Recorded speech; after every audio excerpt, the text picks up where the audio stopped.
Bonjour à tous et bienvenue dans votre magazine de décryptage de l'actualité hebdomadaire sur la télévision C360. L'émission, c'est bien sûr 4 sur table et ce rendez-vous, nous le prenons chaque samedi quand ils sont 10 h sur votre média. Ce matin, 3 cartes sont sur la table de nos chers invités. Interpellation des magistrats pour l'intérêt général. C'est le premier sujet qui défraie la chronique et on en parle bien sûr dans cette émission. Le deuxième sujet, l'Union africaine face aux nombreuses crises sécuritaires sur le continent. Le président du Faso l'avait rappelé le vendredi face aux jeunes. Bien sûr, en marge de la journée internationale de la jeunesse, le président du Faso a fustigé les positions des chefs d'État de l'Union africaine. Et en troisième sujet, AES-CEDEAO. Le Premier ministre Ousmane Sonko, en visite au Mali, dit respecter la décision des 3 pays, bien sûr le Burkina Faso, le Niger et le Mali. Ce sont les 3 cartes sur la table de nos chers débatteurs ce matin. Docteur Barthélémy Kaboré, enseignant-chercheur en littérature orale. Docteur, bonjour à vous. Bonjour, monsieur Wissou. Bonjour aux chers téléspectateurs.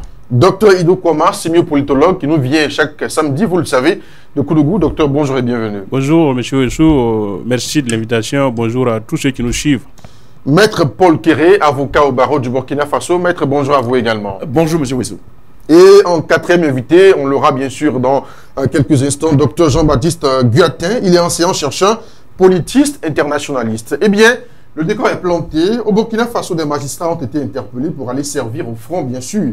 Ils devront participer aux opérations de sécurisation du territoire auprès du groupement des forces de sécurisation. Selon l'intersyndicale des magistrats, dans une note en date du 15 août dernier, ce sont des interpellations sélectives et ciblées des magistrats dans l'exercice de leurs fonctions. Eh bien, on va commencer par vous, Maître Paul Kéré. Votre réaction quand vous suivez tout cette bruit des magistrats? Écoutez, mon premier rêve et mon premier souhait, c'est que cette guerre larvée entre les autorités actuelles et les magistrats puisse cesser. Parce qu'on ne peut pas accepter qu'il y ait cette guerre larvée et que toute réquisition, on ne peut pas quand même réquisitionner tous les procureurs du Burkina Faso. Donc, forcément, la réquisition, elle est sélective. Et donc, moi, je dis que celui qui est réquisitionné doit aller au front sans égard à sa fonction, parce que la loi n'a pas prévu une catégorisation spécifique pour dire ce sont les avocats qui vont aller, ce sont les procureurs qui vont aller, ce sont les magistrats du siège qui vont aller. Celui qui est réquisitionné, celui qui aime ce pays, doit aller répondre à la réquisition et partir pour la réquisition. Alors, vous parlez de réquisition, d'interpellation. Alors, est-ce que, finalement, ce ne sont pas tous les magistrats et tous les procureurs qui ont été interpellés quand même? Mais exactement, c'est ce que je dis. Celui qui est réquisitionné doit y aller sans évoquer sa liberté individuelle. Parce que la défense du territoire est beaucoup plus importante que les libertés individuelles. Alors, de ce point de vue, je vais être très clair. Celui qui est réquisitionné doit pouvoir répondre à cette réquisition et avec fierté, parce que c'est un acte patriotique que d'aller au front. Parce que si nous n'allons pas chercher les terroristes, si nous n'allons pas combattre les terroristes au front, c'est à Ouagadougou qui vont venir nous chercher. Donc de ce point de vue, ma position elle est stricte, elle est claire, elle est nette. Quel que soit ce que je vais encourir, je dis celui qui est réquisitionné. Et moi-même je suis prêt à être réquisitionné. Le jour où je serai réquisitionné, je ne ferai pas de recours devant le tribunal administratif. Je vais répondre oui à cette réquisition. Je vais aller pour le temps que ça va me coûter, pour le temps que ça va coûter à mon cabinet et revenir en toute fierté.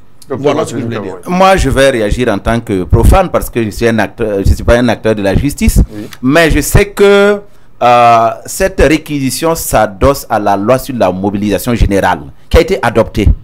Et au nom de cette mobilisation générale, et tout citoyen burkinabé peut être réquisitionné.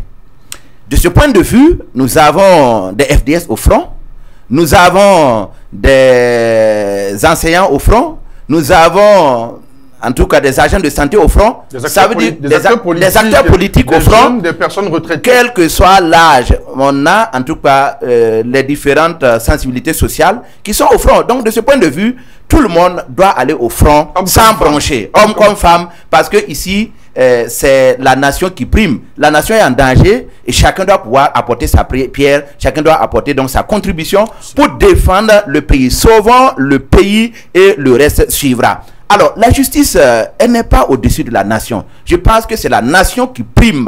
Donc, devant un danger, il n'y a pas à discuter, il n'y a pas à dire non, attendez. Quand on parle de... Il n'y a pas de quelque chose qui est ciblé ici. Rien, qui est ciblé? Tout le monde est réquisitionné, tout le monde peut être réquisitionné. C'est comme Maître l'a dit. On ne peut pas réquisitionner tous les procureurs, on ne peut pas réquisitionner tous les acteurs de la justice. De même, on ne peut pas réquisitionner tous les anciens chercheurs. Moi, je suis ancien chercheur. Si on me réquisitionne, je ne vais pas dire non, attention, c'est rentré ici, c'est rentré par là. Donc, il faut accepter de répondre à l'appel de la nation. Voilà, c'est ce que je peux dire. Maître Dr Ido Kaba. Moi, je pense que il faut d'abord constater que depuis un certain temps, ce sont ces mêmes magistrats-là qui ont toujours défié la gouvernance du capitaine Ibrahim Traoré. Ça, c'est indéniable. Et c'est eux qui utilisent toujours les mêmes termes, liberté d'expression, démocratie, droit de l'homme. Ce sont des magistrats qui se sont tellement pris comme des super-hommes. Parce que, selon eux-mêmes, après eux, c'est Dieu. Ce n'est pas Dieu qui vient en première position. Mais moi, je peux dire qu'on a eu des magistrats qui sont vraiment éclairés, mais c'est comme des gens qui sont en train de la lumière, les yeux fermés. Donc, ils ne sont pas mieux que des aveugles. Parce que c'est quoi? Regardez, les mêmes tribunaux, c'est les mêmes magistrats qui ont tenu des propos comme quoi on n'est pas en guerre parce qu'il n'y a pas une loi qui dit clairement qu'on est en guerre. Pendant que des fils des militaires tombent au front, des magistrats disent qu'on n'est pas en guerre parce qu'il n'y a pas un texte qui dit qu'on est clairement en guerre. Mais on vous appelle maintenant. Venez, vous allez constater qu'on est en guerre. Mais mes chers amis magistrats, les super-hommes passés, ce sont les mieux payés. Ce sont eux qui sifflent les vrais champagnes. Ils ne veulent pas perdre ça. Pas dire ça. Ah bon, non, je peux le dire. Non, je veux dire pourquoi. Non. Il faudra que voilà, les gens comprennent. Modéré on vous envoie au front, on dit non, allez-y, oui. Constatez, vous criez sur tous les toits. Mais regardez, ça n'a pas commencé maintenant. Les mêmes magistrats, depuis l'affaire Adja de Komsilga, l'affaire de Adama Sigré, vous prenez encore Nestor Podachier. Est-ce que Nestor Podachier était un soutien au gouvernement? Nestor Podachier a juste dit que la France est en train de dominer l'Afrique. Vous l'avez emprisonné 6 mois. Aujourd'hui, on vous dit allez-y au front.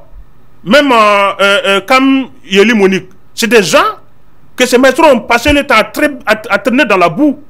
Aujourd'hui, moi je pense que c'est une fierté qu'ils aillent au front et constater. C'est d'ailleurs pourquoi moi j'ai fait un rappel. Moi j'avais toujours dit sur ces plateaux et d'autres plateaux que le président Ibrahim Traoré devait gouverner par ordonnance. C'est tout, c'est ça qui a fait qu'aujourd'hui les magistrats ont le kilo de dénigrer, de vouloir humilier la marche actuelle du Burkina Faso. C'est pas intéressant. Non, je vais dire rapidement. Mais heureusement, moi je pense que le président a compris notre cri de cœur sur les plateaux. C'est pourquoi après les assises passées, je pense qu'il n'y a plus de... Il n'a plus prêté serment. Je ne sais pas si... c'est comme ça. Maintenant, ça c'est un rappel. Maintenant, moi je vais réagir par rapport à leur déclaration. Parce qu'il y a beaucoup d'incongruités. Quand ils parlent de soutien, que c'est des soutiens, parce que quand on regarde tous les 4 points, ils parlent de soutien à la transition. Donc j'ai dit, si les magistrats, c'est dit, eux ils ne sont pas de soutien. Finalement, c'est quoi? On va aborder point par point. Alors, j'ai bien envie qu'on regarde l'article 3 de la loi sur la mobilisation générale, puisque Dr Barthélémy en parlait, qui disait les jeunes gens de 18 ans et plus, membres des forces armées nationales ou non, physiquement aptes, appelés à s'enrôler selon les besoins exprimés par les autorités compétentes. Ici, on n'est pas forcément membre des FDS, ni même FDS. Ça veut dire qu'on soit physiquement apte, 18 ans et plus. Et quand on parle de la loi sur la mobilisation générale, une interpellation ou une réquisition, c'est certainement ciblé, parce que c'est quand on a besoin de vous pour quelque chose qu'on vous appelle, Maître Paul Kéré. Alors, la règle de droit que les magistrats ont l'obligation d'ailleurs d'appliquer, parce que les magistrats appliquent la loi, c'est toute personne, tout citoyen burkinabé qui est apte et qui a plus de 18 ans. Et quand on vous interpelle, ça veut dire on a besoin de vous pour quelque chose. Mais évidemment, moi je pense que même le procureur, dans son rôle traditionnel de prendre des réquisitions pour protéger l'ordre public, c'est dans le droit fil qu'un parquetier puisse être réquisitionné pour aller au front. Et moi, je ne comprends pas pourquoi tout ce tollé. J'aimerais bien comprendre le mobile. Est-ce qu'il y a un mobile ciblé contre telle ou telle personne? Dans ces circonstances, la réquisition, elle n'est pas valable. Mais si elle vise la règle de droit général, impersonnel et général, il n'y a pas de raison qu'on puisse se soustraire à cette réquisition. Alors, docteur Barthélémy Kaboré, quand on a vu la déclaration de l'intersyndicale, il parle de réquisition ciblée. Et il y a même beaucoup d'énumérations qui sont faites.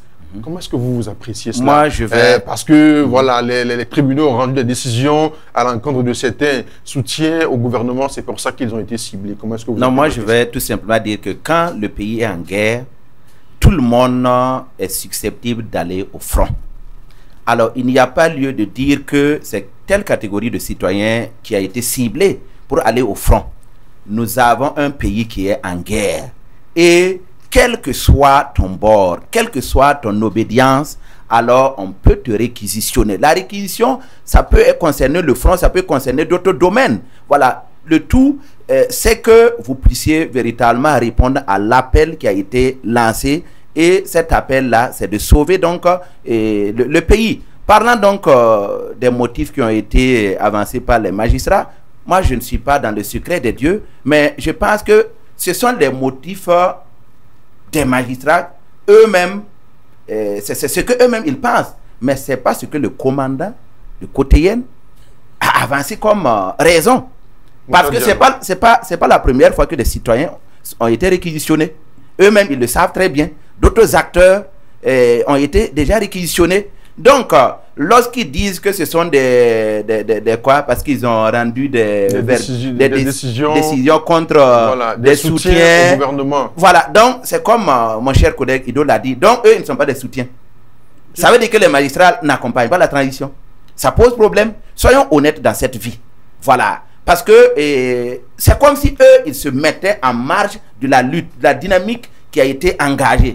Alors que non, ici, tout le monde doit mettre son pied dans le panier. Donc ici, de mon point de vue, il n'y a pas que tel citoyen est ciblé. Non, tous les mobiles qui sont avancés, de mon point de vue, ne tiennent pas. Voilà. Docteur Ido, comment votre réaction suite à ce communiqué-là, le syndical SAMAR, SMB et puis SBM? Non, je crois que si moi j'étais à la place du colonel Diallo, ceux-mêmes qui ont signé cette déclaration seront réquisitionnés immédiatement. Le commandant du côté. Non, il faut qu'on arrête de distraire les gens. Si on sort les vraies casseroles même des magistrats ici, le peuple va les vandaliser. Mais toute réquisition est sélective. Même les recrutements de la fonction publique là, il y a des critères. Oui. On n'appelle pas tout le monde. C'est sélectif. C'est sélectif. Mais ils sont magistrats, on n'a pas pris tout le monde pour être magistrat. On a lancé un concours, les gens sont allés composer, et il y a des critères. Un avocat a des critères, un journaliste a des critères, et ils veulent que ça soit comment? Mais pourquoi des gens sont, même autant, dans tous les régimes, ils ont rendu quelle décision? Est-ce que quand le colonel Moussa Diallo les a appelés, il a dit que c'est parce qu'ils ont rendu des décisions qui ne sont pas à la faveur du gouvernement qu'on les a réquisitionnés? Il leur a dit pourquoi il est jeté réquisitionné. Mais pourquoi des magistrats, des gens qui doivent être dans la communication, réellement pour sauver le pays, dans la justice, et même ils sont dans la manipulation? Donc, moi, aujourd'hui, il y a quelqu'un qui m'a appelé et dit à Keido, que tu es poussé sur le plateau. Sincèrement, ils savent qu'aujourd'hui, maintenant, j'ai raison de dire depuis longtemps que ce sont les magistrats qui sont en train de mettre des bâtons dans les roues de cette transition, de la gouvernance du capitaine Ibrahim Traoré. Quand il dit que est-ce que c'est tout le monde qui a été réquisitionné?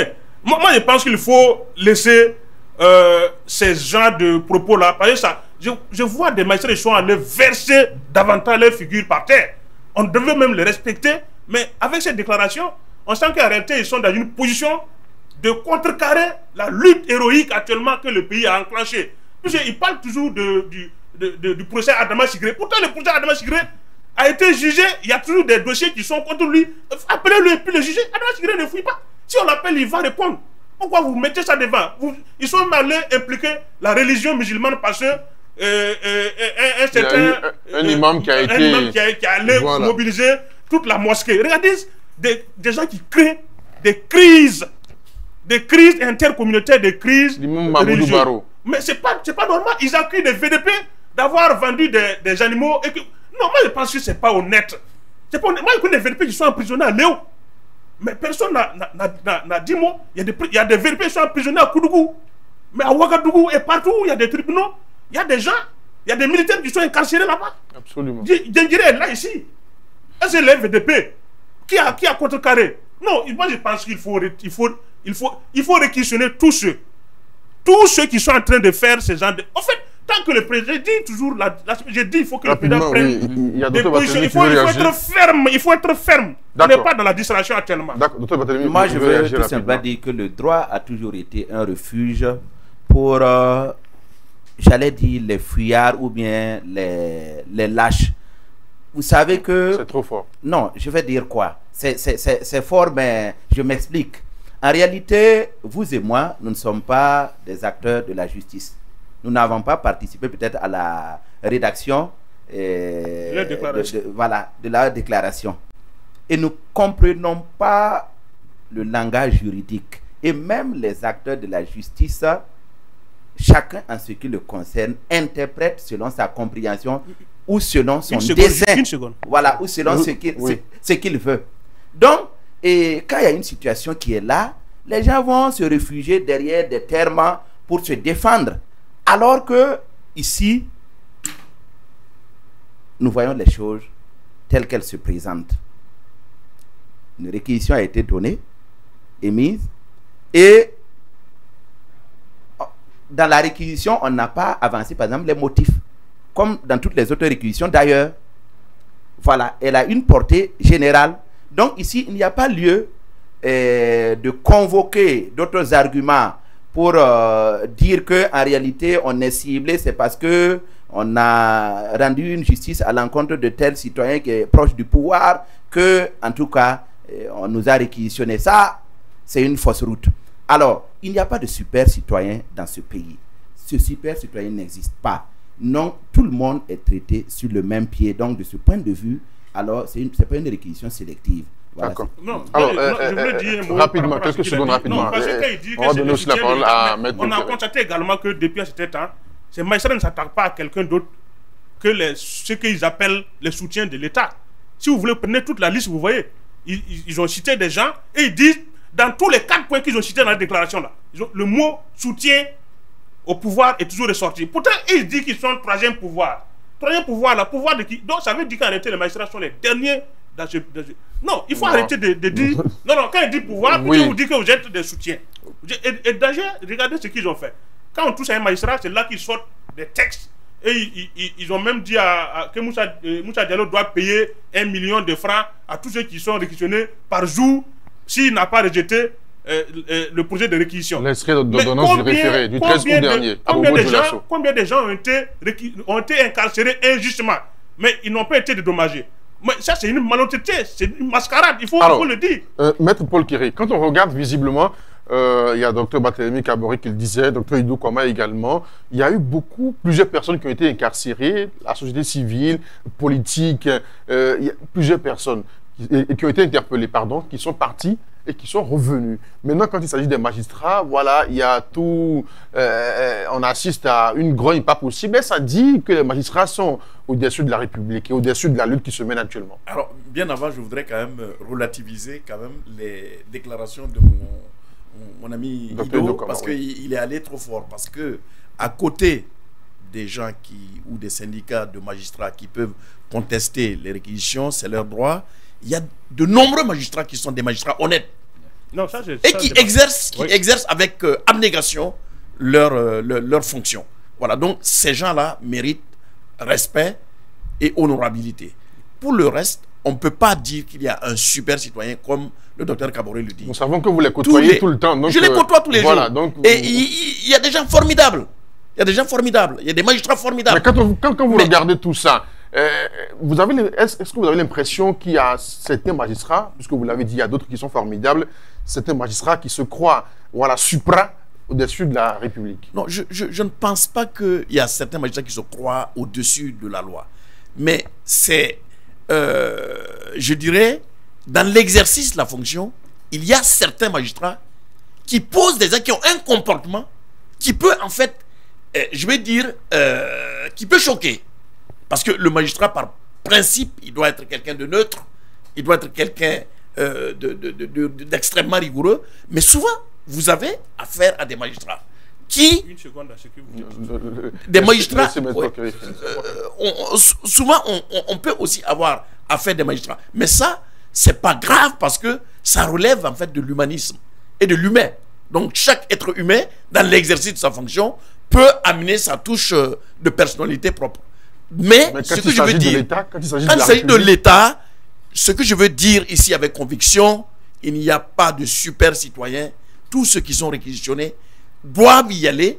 Et il y a des gens qui ont été réquisitionnés qui n'étaient pas magistrats. Il n'y a pas eu de difficulté. Ils sont allés, ils sont revenus. Et les magistrats qui ont été réquisitionnés doivent y aller et revenir. Non, je vais dire juste un mot dans oui. ce qu'il a dit. Non, moi je suis d'accord avec lui que quand on parle, on généralise. Ça veut dire que on dit chez nous dans un langage oral que c'est un seul âne qui a sucé la farine et toutes les bouches des autres ânes sont devenues blanches. Ça veut dire quoi? Je suis conscient. Moi j'ai des amis magistrats, j'ai des amis avocats, j'ai des amis juristes. Mais les magistrats dont on parle là, c'est des gens qui pensent que si eux ne passent pas, le soleil ne passe plus. Regardez, le président a dit devant les forces vives de la nation qu'ils ont tenté à plusieurs reprises de tendre la main à ces magistrats, de les sensibiliser. Mais ces gens, ils sont restés toujours dans leur position campée. C'est pourquoi je dis qu'il y a des gens qui pensent qu'ils sont super hommes. Vous voyez, la question d'Adia de Komchilga, même le médiateur du Faso a voulu rencontrer les magistrats pour calmer, pour les calmer. Ils ont refusé. Mais on traite ça de quoi? Quand vous êtes dans une république, dans un pays où les autorités compétentes tentent même de vous rencontrer, il y en a même qui déposent même des audiences qu'ils n'arrivent pas à voir parce que le calendrier du président est chargé. On envoie le médiateur du Faso pour rencontrer, pour discuter des questions sérieuses, vous refusez. Mais quand il s'agit de toucher à un magistrat, de vous réquisitionner, mais quand on réquisitionne les autres là, les métiers qui tombent là, c'est pas des affaires des gens. C'est pas sérieux. Il y a une terminologie qui me gêne un peu, et c'est celle de la séparation des pouvoirs. En réalité, c'est au nom de cette séparation des pouvoirs entre l'exécutif, le législatif et le judiciaire que certains citoyens se croient super puissants. Et ils disent, ah, même le président de façon ne peut pas faire ceci. Même, vous voyez, c'est ça qui fait que non, chacun est agrippé à sa parcelle de pouvoir et il se croit intouchable. Or, lorsqu'on commence à être zélé, lorsqu'on commence à monter sur ces grands chevaux, alors on bascule dans l'injustice. Voilà, ça dit soi-même, on n'est pas honnête. Et je pense que ce qui amène certaines couches sociales à se croire intouchables, à croire qu'ils sont l'épicentre du monde. Voilà, donc il faut plutôt parler de collaboration entre les pouvoirs que de séparation des pouvoirs qui peuvent faire penser à certains qui sont vraiment incontournables, qui sont intouchables, alors que nous sommes dans un contexte précis. Il faut que toutes les sensibilités s'unissent, que nous puissions parler d'une même voix, que l'on puisse accorder les violons. On doit pouvoir, même la justice là, on doit pouvoir la formater selon le contexte. Voilà, pour sauver le pays, et le reste, on le verra après. On va terminer avec ce sujet, mais j'ai bien envie de poser une question à Maître Paul Kiré. Alors, cette fourberie, ce désordre, je veux dire, hein, même si c'est fort, des magistrats aujourd'hui, parce que le pays est concerné, et quand la situation est grave dans le pays, tout le monde doit s'impliquer. Cette situation entre magistrats et le gouvernement, à quand la fin, selon vous? Vu qu'aujourd'hui, la situation, ça n'a pas commencé aujourd'hui, hein, même sous les gouvernances antérieures, on a vu, mais ça se perpétue. Est-ce que c'est une situation qui a de fin? Alors, le plus tôt possible sera la meilleure situation. Parce que je ne conçois pas, en fait, qu'il y ait des divergences de vues graves, de manière même à affecter le fonctionnement de l'institution judiciaire, entre le président, qui est en fait, par prédilection, le premier responsable du pays, et ceux qui doivent appliquer la justice. Donc, le plus tôt possible, et je me battrai de toute mon âme, de tout mon cœur, pour que il n'y ait plus, en fait, cette divergence d'appréciation sur certaines situations. Donc, moi, je pense qu'il faut créer un cadre de concertation entre le président lui-même directement, avec le Conseil supérieur de la magistrature, de concert avec les syndicats, pour en sortir définitivement. Parce que ce qui nous unit à savoir la sécurité, la lutte contre le terrorisme, est beaucoup plus important que ce qui peut nous séparer dans des querelles byzantines. D'accord. Alors, on va passer donc au deuxième sujet de ce numéro de votre émission 4 sur table. Je le disais, le 9 août dernier, en marge de la journée internationale de la jeunesse, le président du Faso, le capitaine Ibrahim Traoré, a dénoncé le silence macabre de l'Union africaine face à la dégradation de la situation sécuritaire dans plusieurs pays d'Afrique. On suit, bien sûr, la séquence de cette déclaration du président et on revient juste après. Nous avons besoin d'intégration, nous avons besoin de sécurité, de développement, nous avons besoin de nous unir.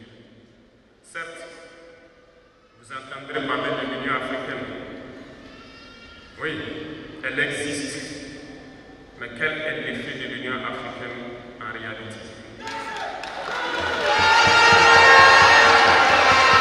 Nous ne pouvons pas parler d'intégration dans le thème et de ne pas parler de l'Union africaine.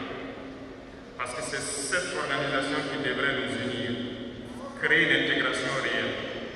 Mais nous sommes au regret de voir ces guerres qui persistent sur le continent africain, qui tuent des millions de jeunes, et que cette organisation, qui est à la tête d'États pourvus d'armées, n'arrive pas à s'organiser pour soutenir certains pays.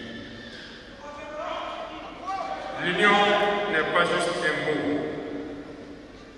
L'union, c'est un symbole. Et nous, jeunes, devrions apprendre la leçon de cette situation pour nous unir, pour faire de l'intégration une réalité. J'ai été désagréablement surpris lorsque l'Éthiopie, qui abrite donc le siège de l'Union africaine, vivait un conflit. Et quand j'ai vu le Premier ministre se mettre en tri et annoncer fermer l'université à Addis Abeba pour faire face à la menace, je n'ai pas vu l'action de l'Union africaine pour protéger ces sièges. Les États occidentaux, pour la plupart, voyaient Addis Abeba tomber, ont plié bagages et partis. L'Éthiopie s'est battue, a trouvé une solution interne et vit plus ou moins en paix aujourd'hui. Les enfants du Congo meurent depuis des années. Plusieurs autres conflits tels au Soudan existent sur le continent. Nous aurions aimé voir l'Union africaine générer les forces et toutes les stratégies nécessaires pour soutenir ces États pour qu'ils puissent retrouver la paix. Nous ne viendrons pas parler de nous ici au Sahel. Depuis près de 10 ans, le Sahel est le théâtre du terrorisme international. Mais nous ne voyons aucun soutien de ces organisations pour trouver une solution à cette question.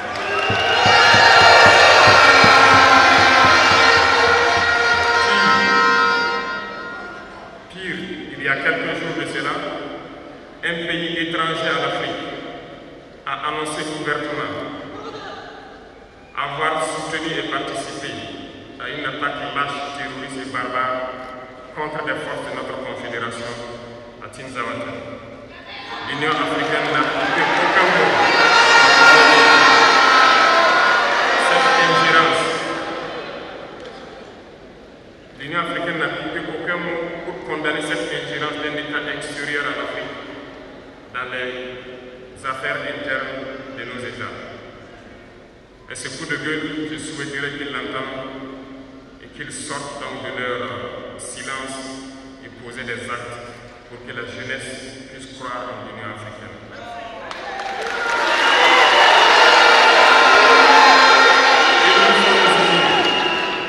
Il nous faut nous unir et la seule manière... Eh bien, on vient de suivre le coup de gueule du président du Faso, le capitaine Ibrahim Traoré. C'était le 9 août dernier face à la jeunesse africaine. 15 000 jeunes de toute l'Afrique étaient présents à Ouagadougou, donc face au président, le capitaine Ibrahim Traoré. Le coup de gueule du président du Faso. Votre réaction, Dr Ido Kama? Je crois que le président, il est dans sa logique. Mais quand je le vois parler, j'ai envie de pleurer parce qu'il parle au fond de lui. Il parle au fond de lui. Il n'y a pas de... on ne peut pas... Vraiment, il a félicité. Il a félicité moi je lui souhaite longue vie, que Dieu lui permette vraiment de pouvoir diriger ce pays-là à terme. Sinon, l'Union africaine n'est pas dans la lutte contre le terrorisme. L'Union africaine, on peut même dire, si tu n'es pas contre le terrorisme, c'est que tu es avec le terrorisme. Parce que je fais un constat. Tenzawoten, le président a souligné ça. Oui. Qu'est-ce que l'Union africaine a fait? Jérôme Lambourgui, rien. D'accord. Avant que le Mali, le Niger, le Burkina Faso ne s'engagent dans cette lutte-là, mais l'Union africaine était où? Même là où elle est, l'Union africaine est en Éthiopie. À Addis Abeba, mais l'Éthiopie est en proie aux attaques des rebelles. Mais rien, j'ai dit rien. Parce qu'il a dit que c'est l'Éthiopie elle-même qui a développé des stratégies internes pour pouvoir contenir cette crise. Mais il faut se rappeler, le Nigeria, le pays le plus peuplé d'Afrique, face à Boko Haram, qu'est-ce que l'Union africaine a fait pour ces pays? Rien. Ce n'est que le Cameroun. Le Cameroun qui a décidé de fermer ses frontières et d'aider le Nigeria à combattre Boko Haram. On se rappelle encore de cette crise entre le Congo et le Rwanda où les gens s'entretuent. Avec le M23. Mais rien. L'Union africaine est où? L'Union africaine, j'ai dit, l'Union africaine n'est pas dans cette logique. L'Union africaine n'est plus dans la logique des Kwame Nkrumah et des présidents qui ont voulu réellement l'union, qui ont voulu vraiment l'unité. L'unité, c'est un symbole. Mais ce n'est pas ça qui est...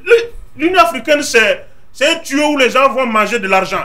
Mais il faut le dire, parce qu'il ne faut pas... Moi, je tire une conclusion. Non, je veux dire, élegir de façon formelle, on ne peut pas compter sur l'Union africaine. Parce que l'Union africaine, là, elle devait me réclamer... Jusqu'à présent, il n'y a pas un article qui dit que l'Union africaine, on se réunit pour... Non, je termine. C'est important. 10 secondes, rapidement. Non, parce que ce que je veux dire, oui. L'Union africaine n'a même pas combattu les bases aériennes qui étaient en Afrique, même au Mali. Regardez combien de troupes étaient au Mali. Moi, je vais peut-être vous décevoir, mais je suis d'avis avec Dr Ido. Ah bon? Oui, l'Union africaine, j'ai envie de dire même qu'il a fait un hors-sujet. Où est l'Union africaine? Elle n'existe pas.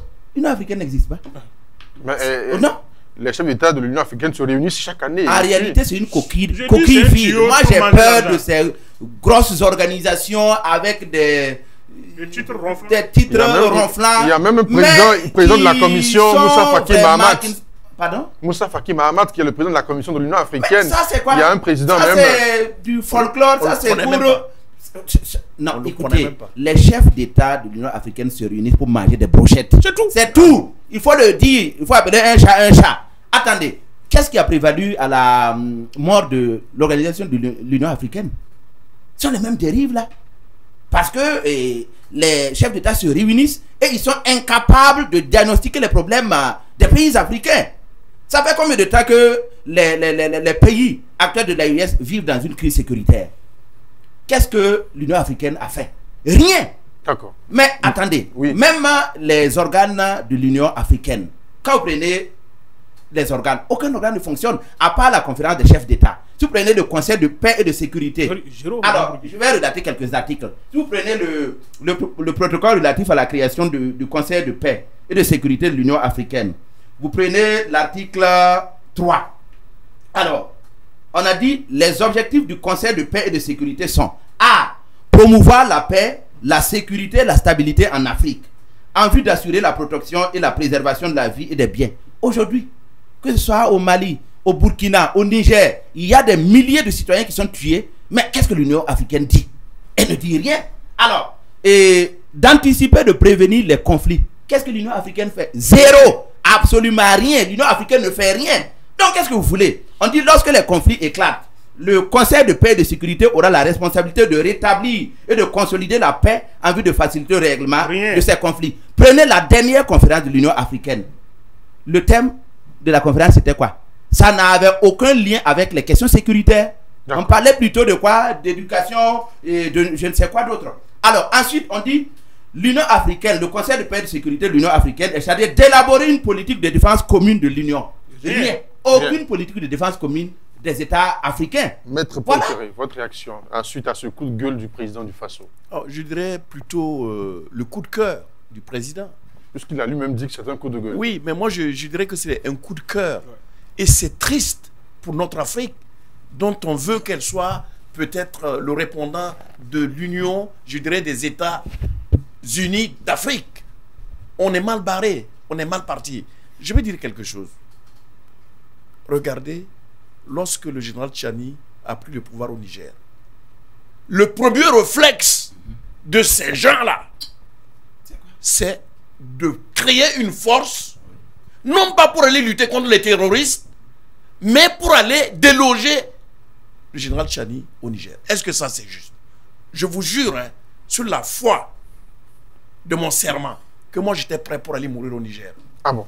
Donc, on va poursuivre dans les débats. Il y a Dr Jean-Baptiste Guyatin qui nous a rejoint. Il est enseignant-chercheur, politiste internationaliste. Je rappelle, il est sociologue, sociologue des relations internationales. Voilà. Dr Jean-Baptiste Guyatin, bonjour. Bonjour et toutes mes excuses pour ce retard. D'accord. Alors, je n'ai pas pu me repérer dans ma géographie. D'accord. Alors, toutes mes excuses.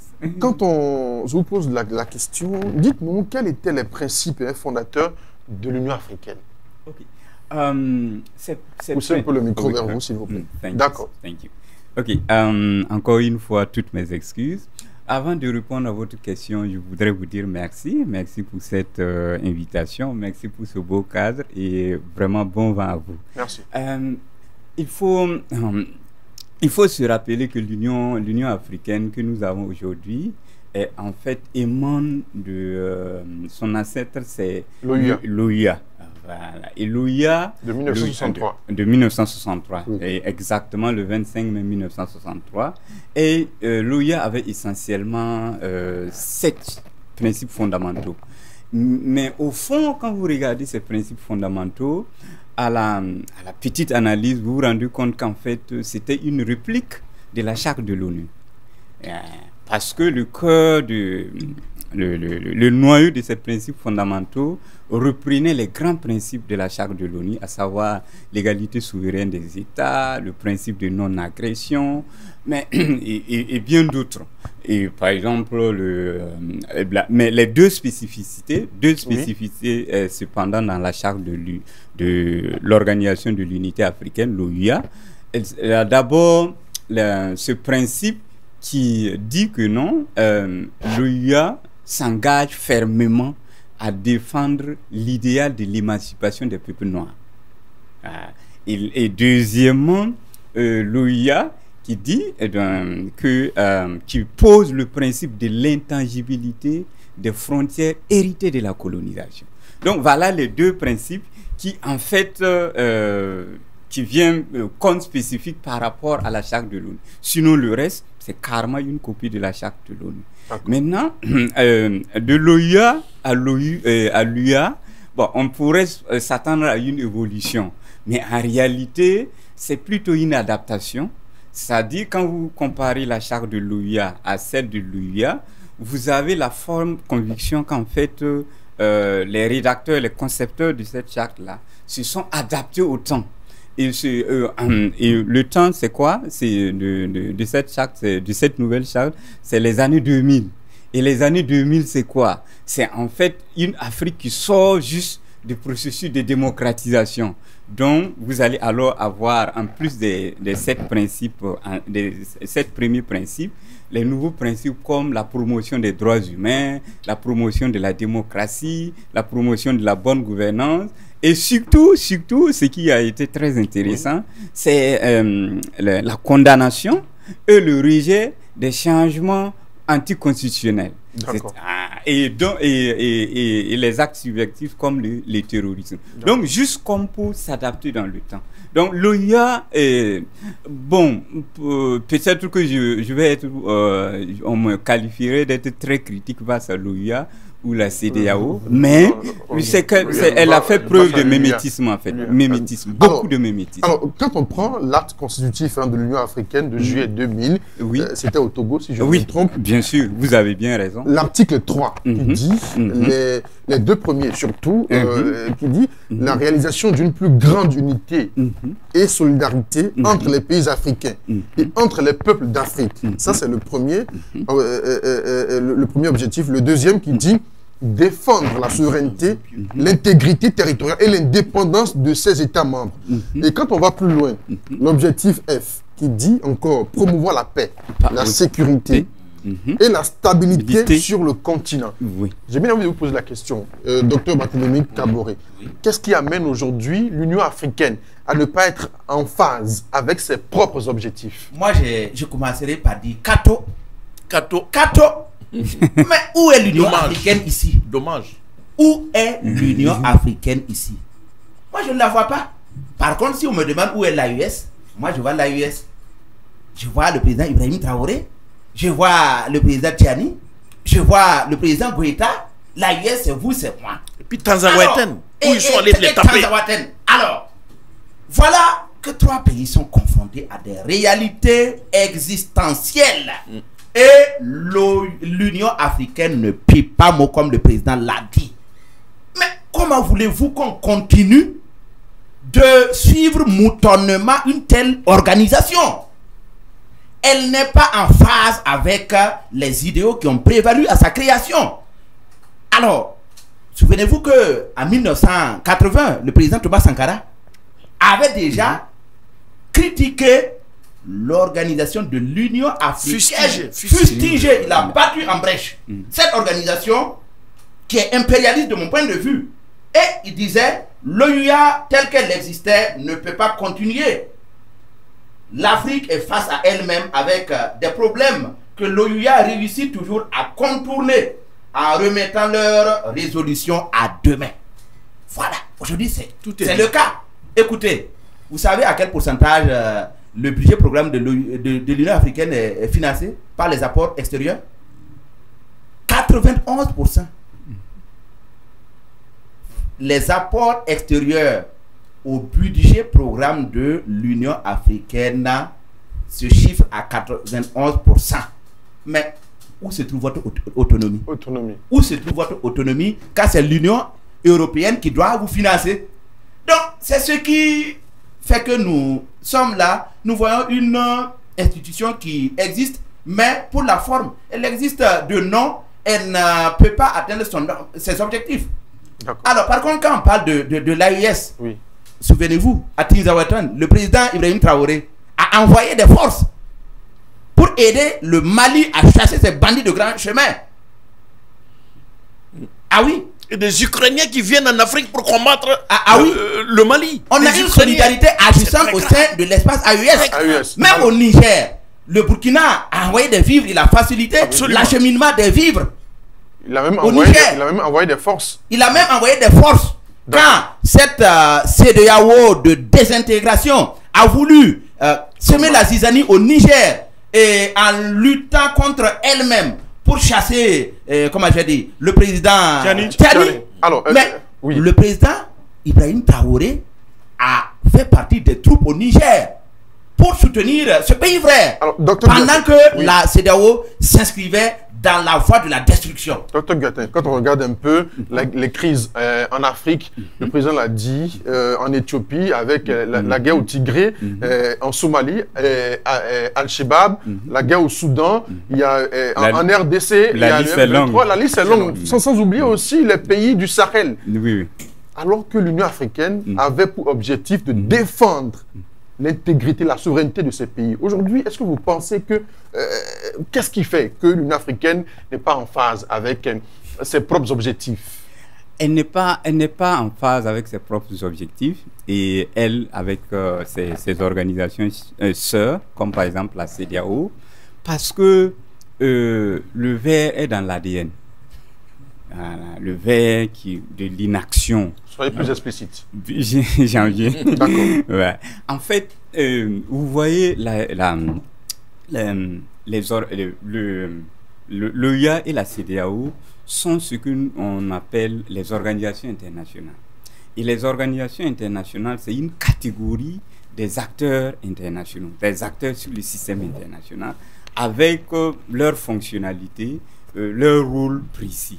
Et quand vous regardez l'architecture du système international actuellement contemporain, il s'avère qu'en fait, il y a un principe fondamental qui s'appelle le principe de subsidiarité. Ce principe veut dire quoi? Ce principe veut dire qu'en réalité, ce qu'on appelle les grandes décisions, les grandes décisions sont prises au haut niveau, notamment à l'ONU. Par exemple, vous avez le Conseil de sécurité qui dispose le droit de la légalisation de la violence. Puisque en droit international, et actuellement c'est connu, le recours à la force est interdit. Mais le Conseil de sécurité reste le seul organe dans le monde à pouvoir autoriser l'usage de la force. Voilà, l'usage de la force, l'intervention militaire. Alors, mais non, I'm coming. Okay. Voilà, non, Oui. je vais résumer parce que je sais que voilà, parce que nous sommes dans une posture pédagogique. Et maintenant, il délègue ce pouvoir aux organisations sous-régionales comme l'UIA et l'ONU. Et en plus de cela, les organisations sous-régionales africaines éprouvent un manque criard de besoins et de moyens. Donc, de telle sorte que chaque fois qu'il y a une crise, elles ont tendance à recourir à l'air extérieur. Et l'air extérieur, vous savez, elle est sa caprice et elle est aussi inefficace ou efficace selon le donateur. Je vous pose une question rapidement. Quand on dit défendre la souveraineté et l'intégrité des pays membres de votre organisation, ça veut dire que quand le pays est en situation difficile, vous êtes obligé d'intervenir pour que le pays puisse retrouver sa souveraineté. En français, plus facile. Je pense que c'est ça. Ça, c'est vrai. Voilà. Maintenant, même si l'Union africaine a recours à l'ONU, ça veut dire que sa mission première, d'une manière ou d'une autre, elle oublie. Non, mais vous savez, il y a, vous voyez, les traités internationaux, la coutume internationale et bien d'autres, ça font partie de ce que nous appelons la rhétorique officielle. Ah bon? Oui, il y a la rhétorique officielle et il y a la réalité du pouvoir dans le système international. De telle sorte que et c'est ce qui choque, et je comprends la réaction du panel, ce qui choque, c'est qu'il y a un écart, un grand écart entre ce qu'on dit et ce qu'on fait. En fait, dans les relations internationales, et là toute l'école réaliste vous le disent, même l'école libérale vous le disent. C'est la monnaie. Vous voyez, ce qui est dans l'économie, c'est quoi? L'élément central dans une économie, c'est la monnaie. Dans le système international, l'élément central, c'est la force, notamment la force militaire. Donc, vous avez beau avoir les beaux textes, les beaux principes, si vous, en tant qu'unité africaine, vous n'avez pas une force capable, une force disponible, que vous pouvez lever en une seconde, mais vous êtes toujours dans la rhétorique. Moi, je vais commencer par là où Dr Guetta a terminé. Toujours, on a dit ici, moi, je suis sur cette position. Si la RS veut réellement réussir, il faut réellement mettre l'accent sur l'armée. Il faut créer un état-major général de l'armée. Ça, c'est parce que sinon on va tomber toujours dans la même précipice. Maintenant, pourquoi l'UA ne peut pas réussir? L'Union africaine ne peut pas réussir parce que tout simplement vous parlez d'intégrité, mais quand vous-même vous avez vendu votre intégrité parce que vous êtes financé par d'autres puissances. Ce n'est pas encore vendu. Ce n'est pas encore vendu. Puisqu'on n'a pas vu un traité de vente. On n'a pas vu. Mais il n'y a pas encore un traité de vente. Non, ça a été vendu. D'accord. Parce que si vous êtes là, l'unité n'est pas leur préoccupation. Ah bon? Non, l'unité n'est pas leur préoccupation. Les gens sont venus ici pour se faire... c'est des jusseurs. C'est ce que je peux dire, c'est des jusseurs. Ils aiment beaucoup, c'est le matériel. Et donc, quand vous êtes même dans une maison, vous ne pouvez pas nettoyer bien cette maison, vous ne pouvez pas prétendre défendre d'autres. Parce que vous êtes, le siège même de l'Union africaine est en Éthiopie, à Addis Abeba. Mais ce pays-là est en proie aux attaques des rebelles. Vous ne pouvez pas résoudre ça. Comment vous pouvez aider d'autres puissances? Et également, quand vous regardez, ce sont les mêmes concepts qu'ils citent. Droit de l'homme, liberté d'expression, démocratie, droit international.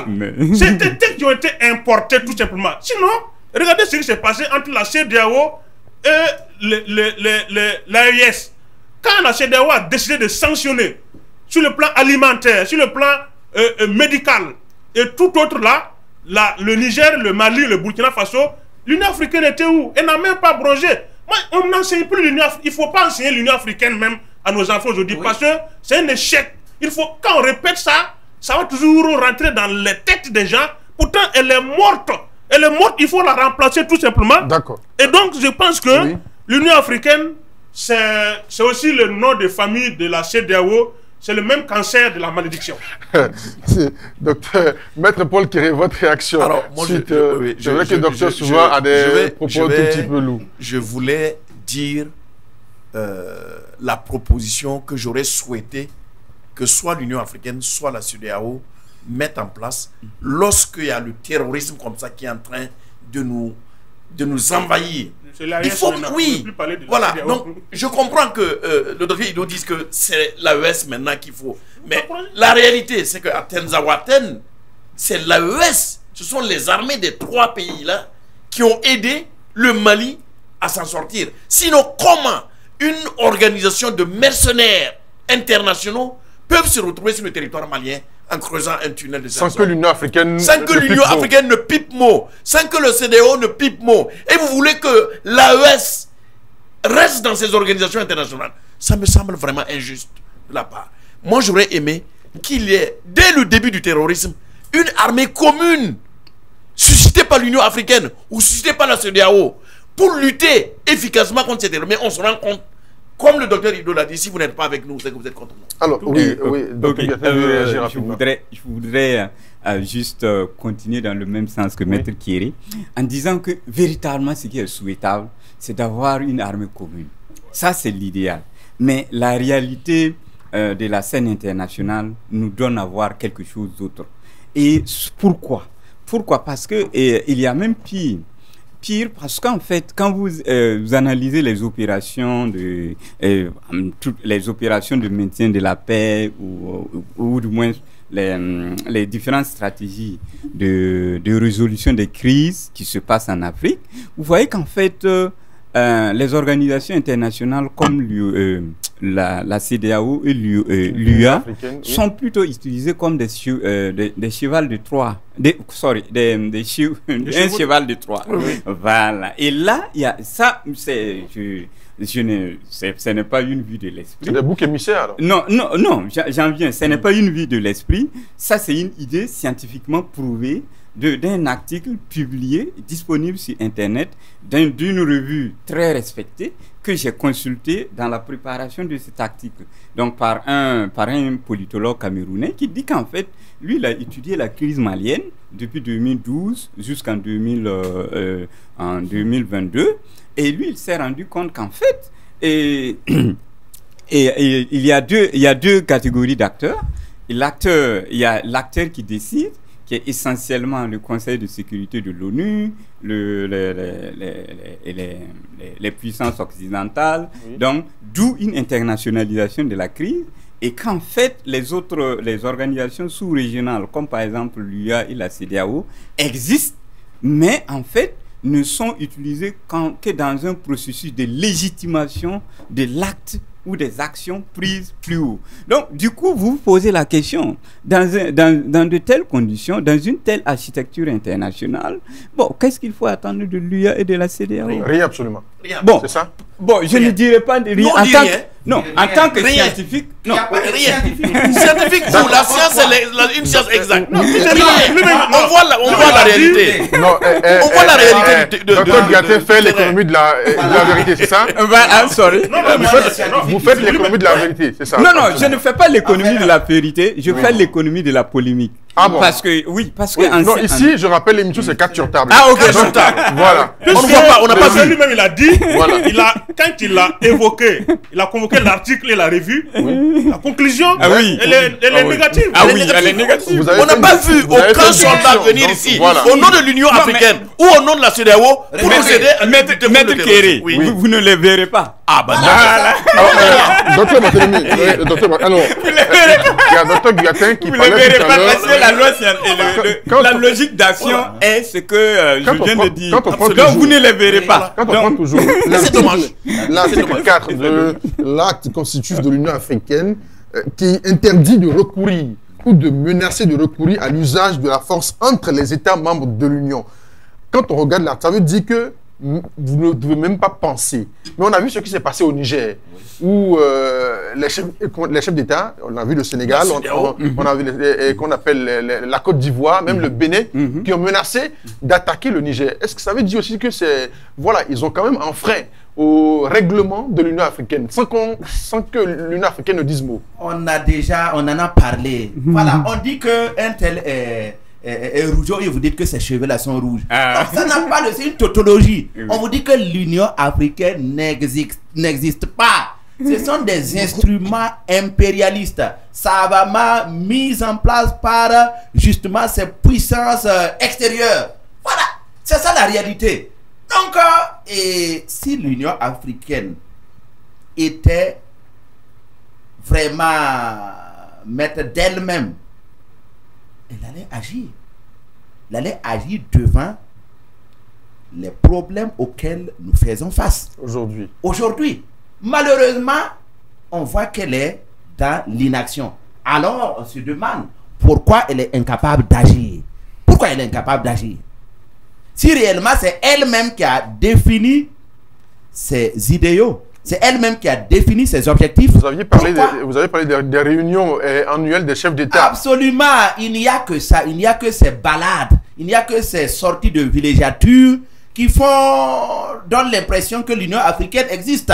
Moi, je suis entièrement en phase avec mon collègue Ido qui dit que non, le président du Faso doit donner des instructions fermes au ministre de l'Éducation nationale pour qu'on n'enseigne plus l'Union africaine dans nos établissements.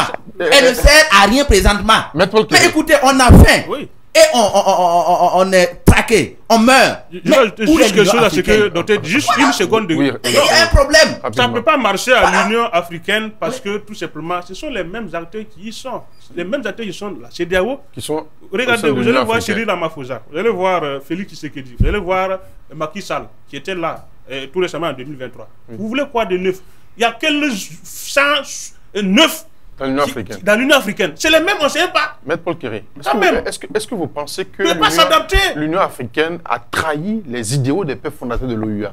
Oui, l'Union africaine a trahi même ses propres statuts par cette inertie incompréhensible, inhumaine. Parce qu'il faut mettre en place une armée, un corps d'armée qui pouvait en fait sillonner toute l'Afrique, du Togo jusqu'en Mauritanie, pour combattre ces bandits venus nous inquiéter ici sur notre territoire. Ils ne l'ont pas fait. Ils ont failli.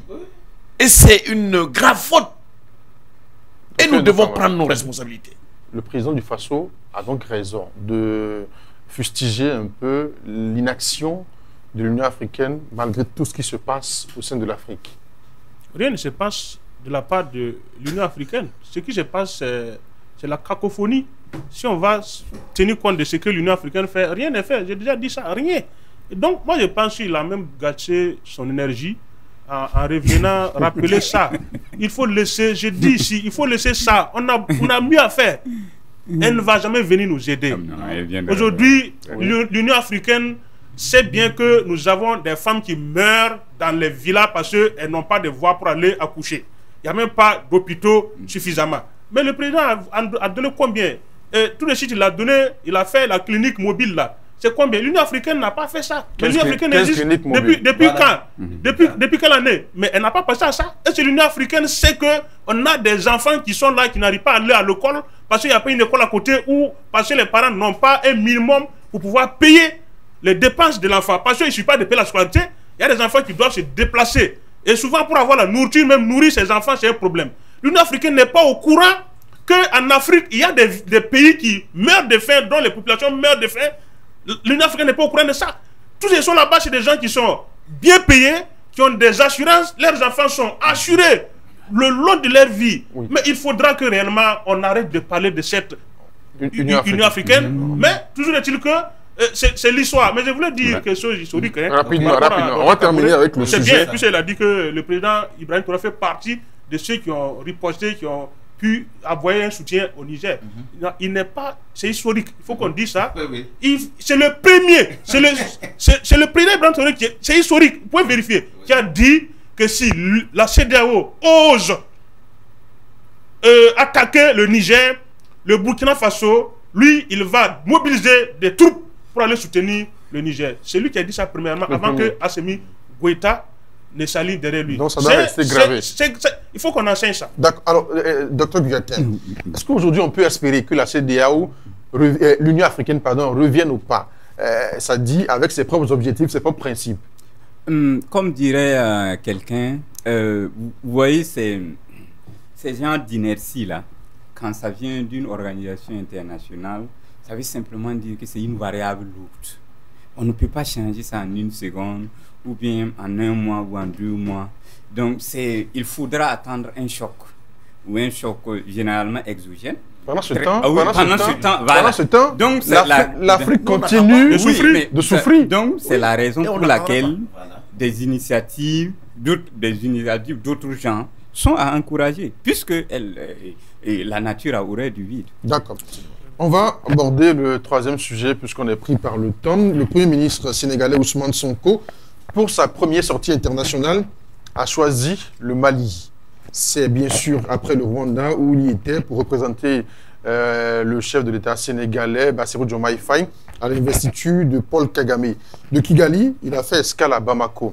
Alors, comment est-ce qu'en général, vous appréciez cette sortie du Premier ministre sénégalais Ousmane Sonko?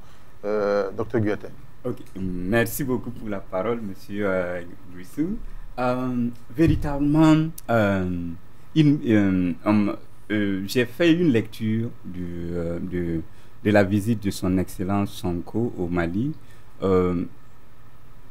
sous la grille d'analyse essentiellement réaliste, c'est-à-dire cette école des relations internationales qui prône, en fait, qui mise sur les rapports de force entre les États.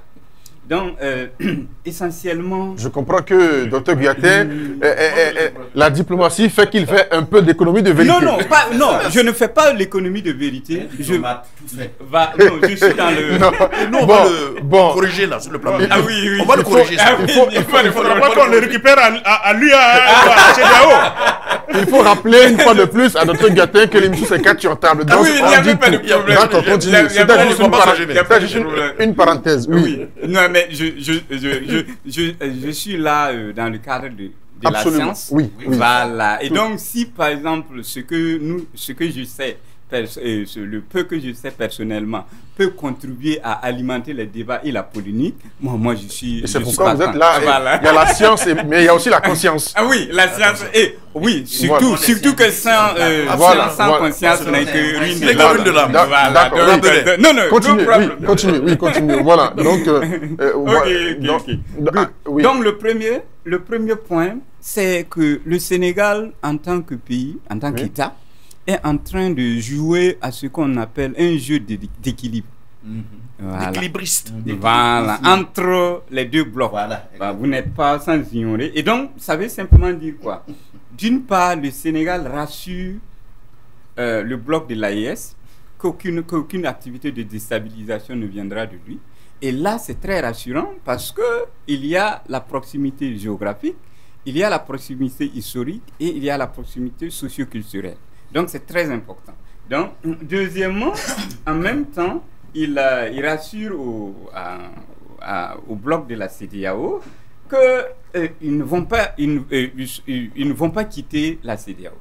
Ils sont pour l'intégration régionale telle que présentée ou du moins, par la CEDEAO.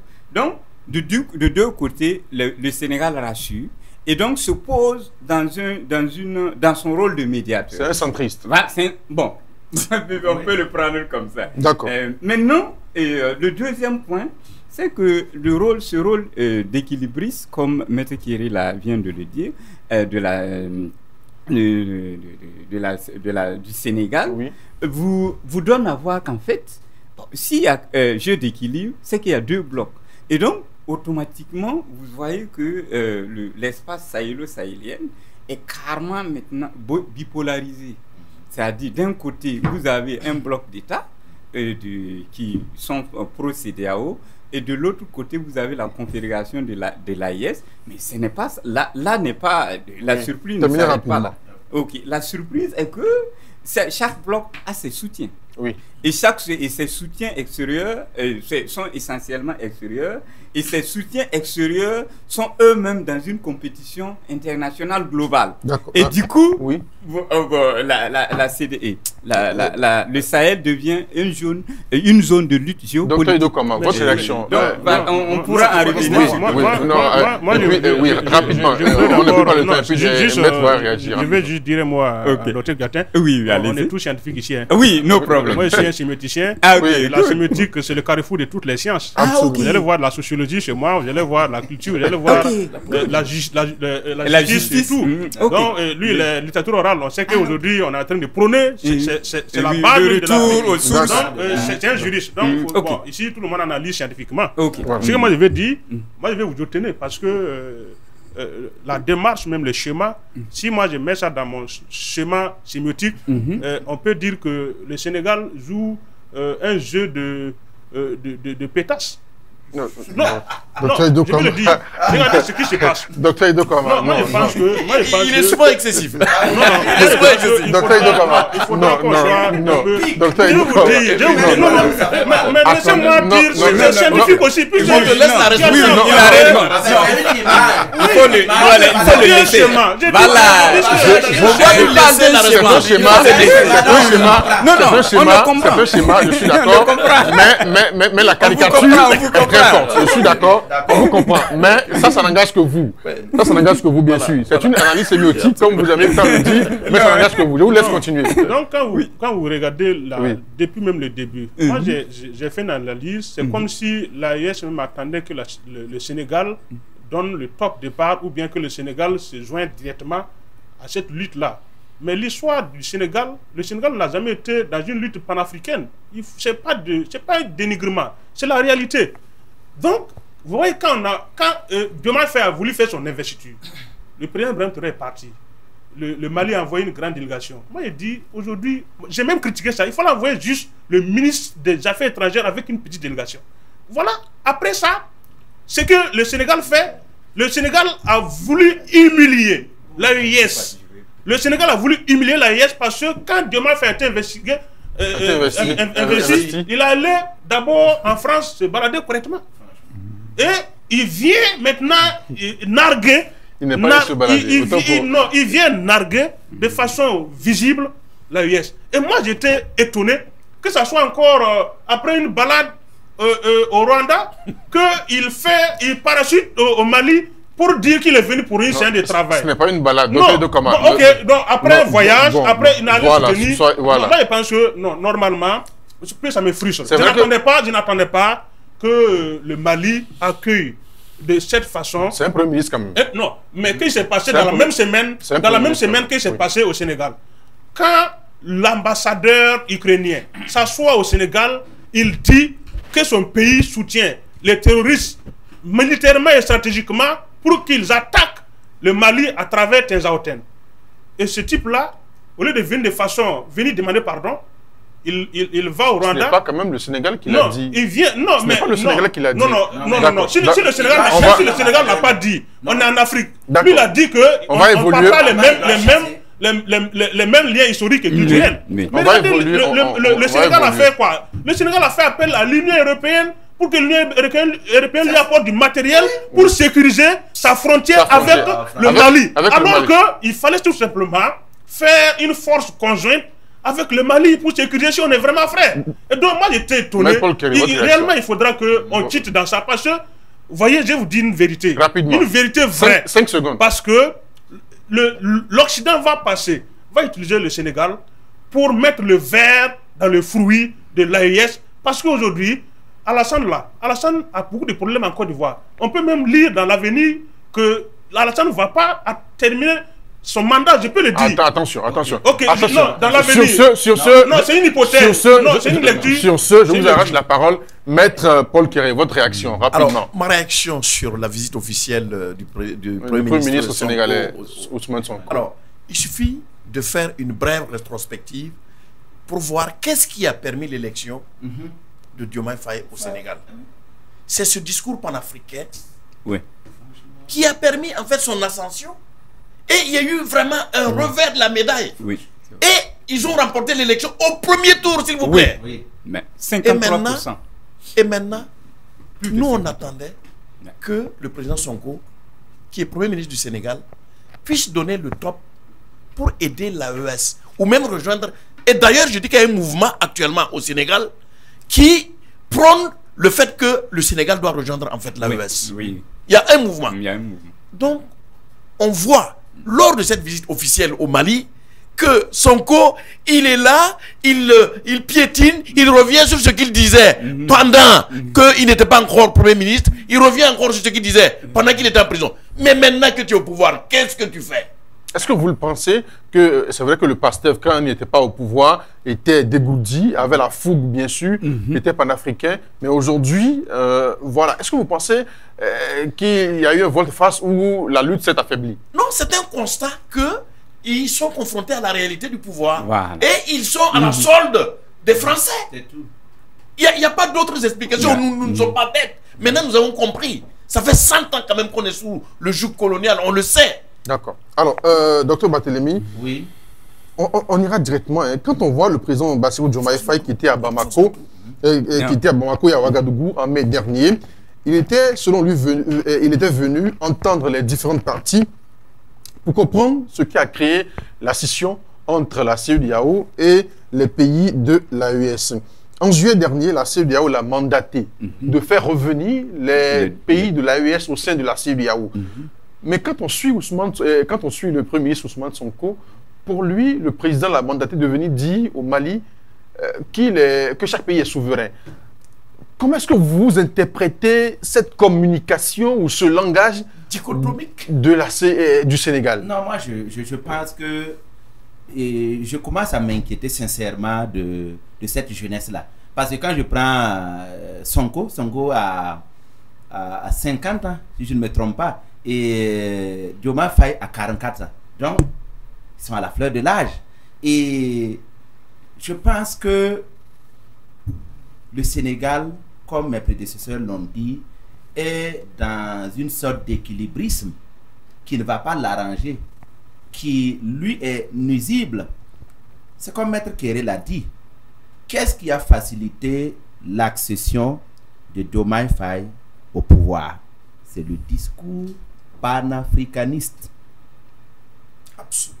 La CEDEAO va debout pour contrecarrer la candidature de Sonko. Mais pour Sonko, cette stratégie aussi, c'est une stratégie panafricaniste. Elle a fait. Pour Ousmane Sonko, la stratégie qu'ils utilisent, c'est une stratégie aussi panafricaniste. En réalité, la CEDEAO pensait que Faye était le tocard. Faye n'allait pas passer. Et c'est pour cela que sa candidature a été validée. Parce qu'elle était sûre qu'avec Faye, franchement, elle ne pouvait pas faire le poids. Elle ne pouvait pas faire le poids. Voilà. Donc, Faye a échappé à la CEDEAO. Et c'est grâce à la pression populaire. C'est grâce à la pression populaire que les deux ont été libérés de la prison et Faye a été élu. Donc, si ces jeunes qui étaient des panafricanistes se retrouvent dans ce jeu trouble, parce que si vous suivez bien leur intervention, leur objectif c'est de ramener les pays de l'AES au sein de la CEDEAO. Dans le même temps, ils disent respecter la souveraineté de chaque pays. C'est de la rhétorique creuse, c'est de la rhétorique. Comment vous pouvez respecter la souveraineté des États pendant ce temps vous avez été mandaté pour négocier avec les pays de l'AES afin qu'ils retournent à la CEDEAO. Et vous acceptez même ce mandat. Et vous acceptez même ce mandat. Ça pose problème. Cette communication diplomatique je n'ai là. pas fini. Oui, rapidement. Écoutez, en 2011, là, en 2021, là, qu'est-ce que Sonko avait dit? Il dit non, 7 siècles de misère, faite de traite humaine, de colonisation, de néocolonisation, ça suffit. Il est temps que la France nous foute la paix. Et c'est le Sénégal de Sonko qui est en train de faire le chien couchant devant la France. À peine investi, il s'engouffre dans sa veste et la il sera première visite la première visite officielle. Il s'engouffre dans sa veste là et il reçoit des honneurs en France. C'est de la trahison. C'est de la plus trahison. Non, oui. Et moi je pense qu'il faut se méfier. Ouais, Moi je suis prudent. Hein. Je suis prudent. Oui. Vous savez, dans notre culture, on dit que non, la queue du fauve là s'attrape à distance. Il faut suivre de près ces jeunes-là. Non, non, parce que là, on est vraiment inquiet. Hein. D'accord. Ah oui, oui. Oui, Ces jeunes-là ont retourné leur veste. Docteur Biatin, Voilà. cette communication-là, c'est vrai, c'est la diplomatie. Mais comment est-ce que vous comprenez ça? Le Premier ministre vient dire autre chose, le président il passe, il dit autre chose. Du coup, on ne comprend pas ce qui se passe concrètement. En fait, nous sommes là dans une bataille qui ne dit pas son nom, une bataille pour l'opinion publique africaine.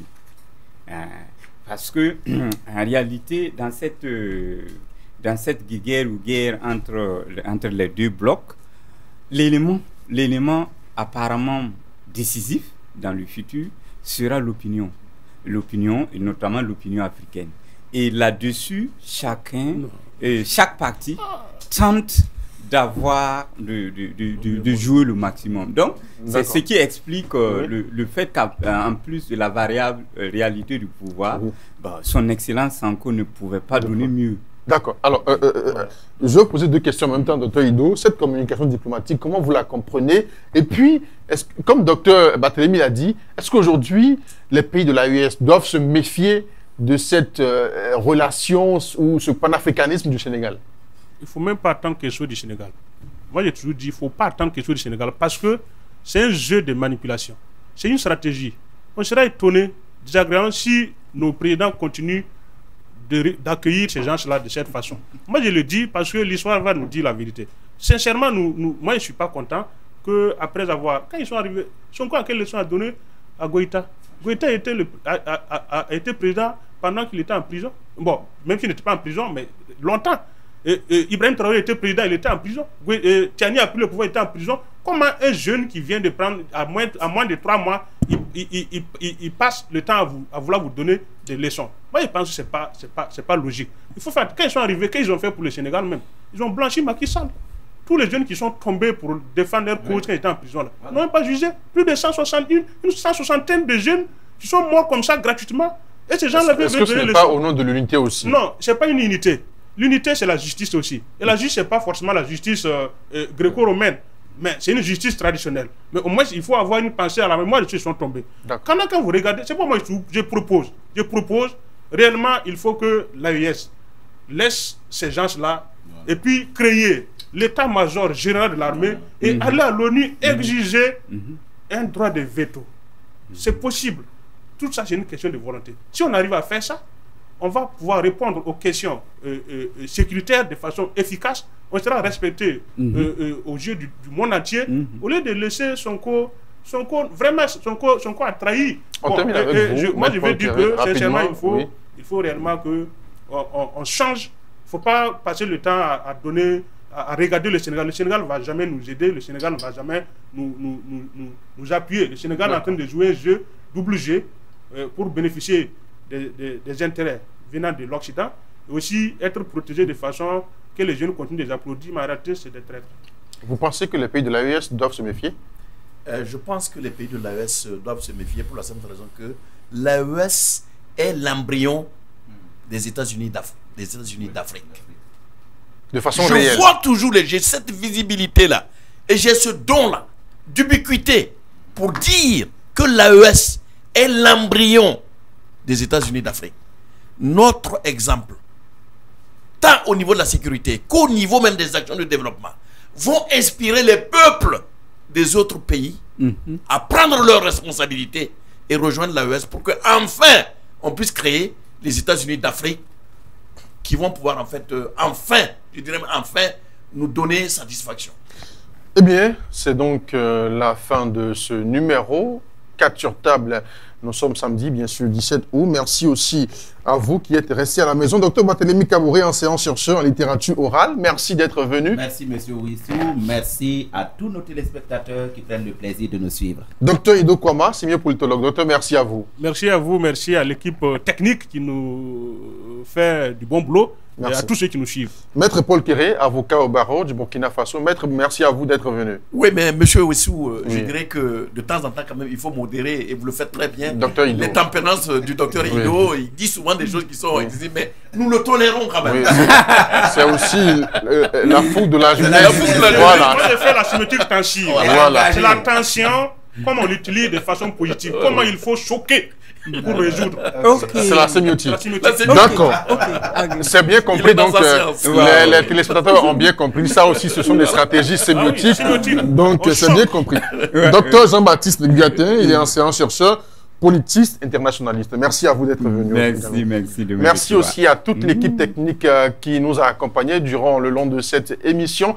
Merci à vous qui êtes restés pour nous suivre. On se retrouve samedi prochain pour un autre numéro. Portez-vous bien.